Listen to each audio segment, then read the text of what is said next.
Hi guys, one more mini blog. ఇన్స్టాగ్రామ్లో ఇంకా యూట్యూబ్లో అయితే ఈ ఎగ్ రెసిపీ అయితే ఫుల్ ట్రెండింగ్లో ఉంది. సో ట్రై చేసేద్దాం.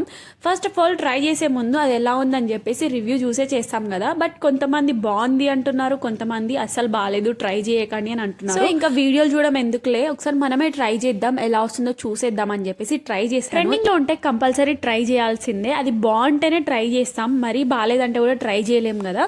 సో అందుకోసం అని చెప్పేసి ఈ రోజు అయితే నేను ట్రై చేస్తున్నాను. వన్ మోర్ థింగ్, నాకైతే ఫుల్ కోల్డ్ కాఫ్, అందుకోసం అని చెప్పేసి ఏదైనా కారంగా తినాలనిపించి ఇదైతే చేసుకున్నాను.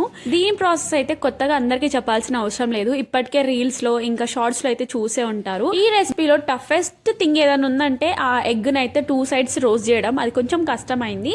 ఇంకా దాని తర్వాత ఫైనల్ గా మన ఎగ్ రెసిపీ అయితే అయిపోయింది. చూడడానికి అయితే చాలా టెంప్టింగ్ గా ఉంది, సేమ్ ఎగ్ పఫ్ లానే కనిపిస్తుంది కదా. ఇలా 4 sides అయితే కట్ చేసుకున్నాను. టేస్ట్ అయితే అస్సలు బాగాలేదని చెప్పలేను, మరీ బాగుంది అని కూడా చెప్పలేను. 10కి అయితే 7 ఇవ్వచ్చు. మీరు ఇప్పటికీ దీన్ని అయితే ట్రై చేస్తుంటే కమెంట్ చేసేయండి. నేను చూసిన రివ్యూకి ఇంకా దాని టేస్ట్కి అయితే అస్సలు మ్యాచ్ అవ్వలేదు. కొంతమంది అయితే చాలా బాగుంది, కొంతమంది అయితే అస్సలు బాగాలేదని చెప్పారు. మీరేమనుకుంటున్నారో కమెంట్ చేసేయండి. Bye guys, do